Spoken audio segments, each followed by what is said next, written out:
Your TV licensing questions answered.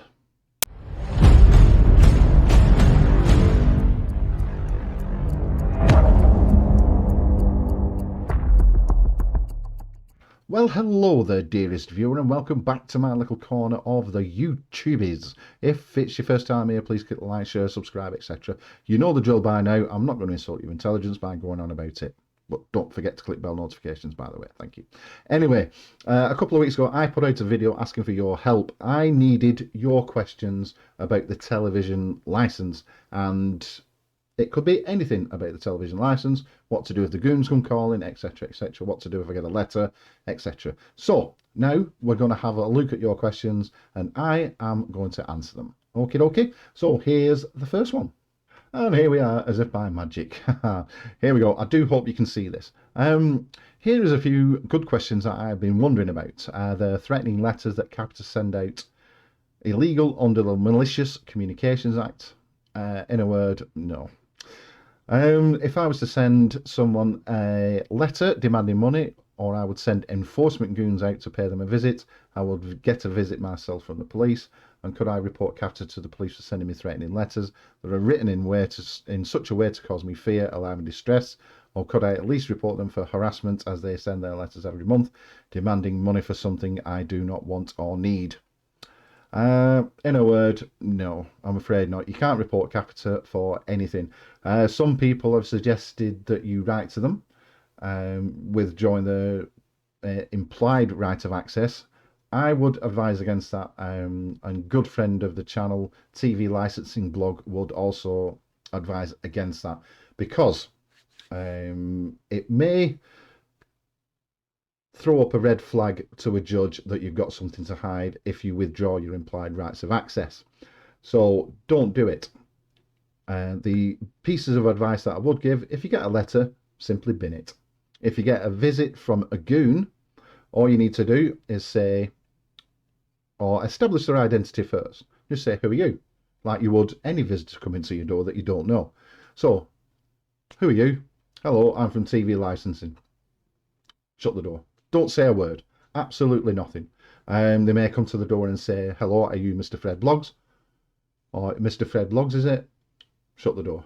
You confirm and say absolutely nothing, and then you will be absolutely fine and license free legally. So, on to the next one.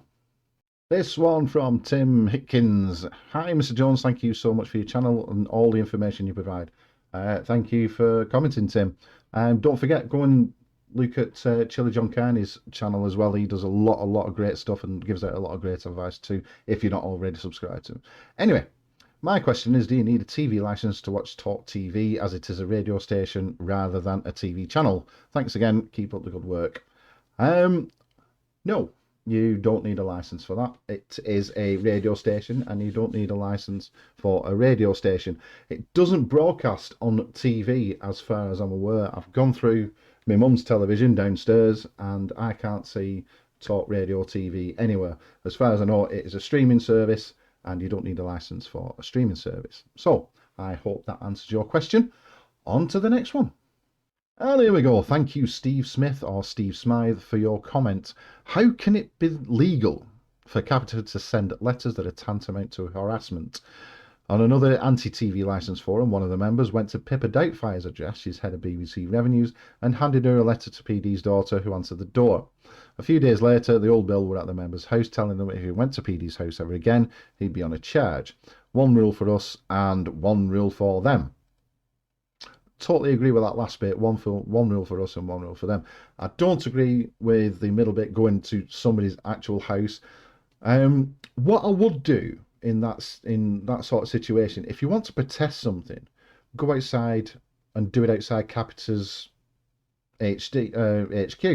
Go outside there, or do it outside the BBC. You know, cancel the television license, get it on the telly, get it on mainstream media, and that's what I would do basically. As for the harassing letters, like I've said, just bin them. I mean, they fall way short of illegal, unfortunately, so they are perfectly entitled to do it. I don't agree with it. Many of my friends don't agree with it, and many other channels don't agree with it. But unfortunately, until they cancel the license, we're stuck with it. But we need more channels like this, and we need more videos like this telling people and advising people to cancel the television license. So the BBC will have to review their funding policy. Okie dokie. I hope that answered your question. On to the next one. Here we have a question from Turdis Time.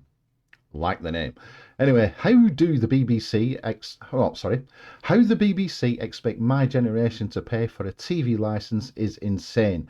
We watch no live television, no BBC, only streaming and YouTube. What's going to happen when my generation becomes the mainstream? Do they honestly think that we are going to pay? Because we won't. Fantastic news. Absolute fantastic news. Spread the word far and wide. If you don't watch or record television as it's being broadcast, you do not need a television license. And please spread that message far and wide. Thank you very much for this time. David Heath writes in. Oh, God, I sound like I'm on Points of View. Anyway, he writes in, can we watch live TV sales programs put on by QVC, Ideal World and others, or are they television companies? In a word, David, no. You can't. You will need a television license to watch those channels. My only piece of advice is don't buy anything from QVC because it's crap. On to the next one. Here we go. Lynn, thank you very much, Lynn. Hi, do we legally have to inform the BBC that we no longer need a license? I informed them several years ago online and I am not telling them every 2 years. My threat letters are now Dear Occupier and they go straight in recycling. I am not giving them my contact info so that they can ramp up their harassment. In a word, Lynn, no. You are under no legal obligation whatsoever to give the BBC or Capita your details. So, keep on doing what you're doing now because it's absolutely spot on. Thanks for your comment, Lynn, and I hope that answers your question. On to the next one. Thank you for your comments, UK. I can't pronounce that. I'm really sorry. The imagination that goes into some of these YouTube names is unbelievable. I love it. Absolutely love it. There was one that made me laugh, and it really did. And I'm smiling now. And it's called, what is it called now? Adrenaline is brown. Brilliant, absolutely brilliant. I love this. Thank you anyway. Thank you for your comment. Hi, Mr. J. Probably not the sort of question you were looking for, but I want to know why you have to have a license to watch any live TV when none of the license fee pounds goes to any of the other channels, just the BBC. What a rip-off. Yes, I totally agree. What a rip-off. But, honest answer, I can't find an answer to it. It just does. All I can suspect or speculate is when the license came into being in 46, I think, obviously there was only one channel. And they amended the charter or the contract or what have you to include all channels. I don't know why they've done it. I honestly can't find an answer to your question, and I'm very, very sorry. If anybody knows the answer to this question, please pop it in the comments below, and I'll pop it in another video just so everybody knows exactly what's going on. But thank you for your question anyway, and on to the next one. Here we go. Thank you very much, Just Informed. Apparently, goons are to be issued with body cams. Some already have been. I'm very sorry. Is it even legal for goons to record inside private property? I'm afraid so.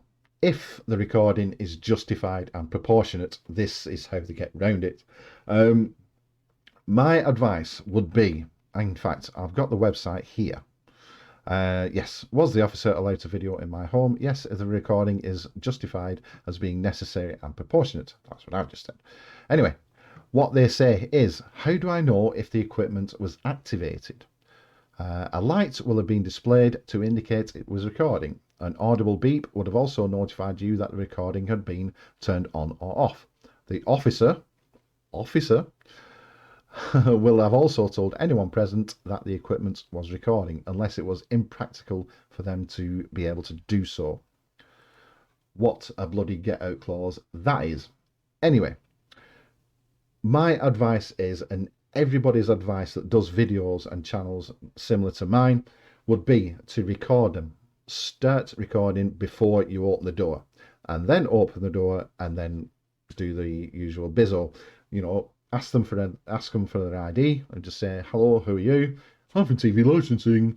Shut the door. Hello, who are you? Well, I'm not really allowed to tell you under the Data Protection Act. Shut the door. Hello, who are you? Well, I'm not saying my name until you say your name. Shut the door. In any case, if they don't identify themselves, shut the door. But honestly, before you open that door, record. Start recording before you open that door. Now, you are entitled to a copy of that recording if your voice or image is used on that recording. You are entitled to a copy of it. So please be mindful of that. And that, I think, is that. So thank you very much for joining me. If you've got any more questions, please pop them in the comment section below and I will do another video and I will do my very best to answer all your questions. So keep your eye out for more TV licensing videos because I'm not going to stop doing this. I want the TV license fee gone and finished. So thank you very much and I'll see you on the next one.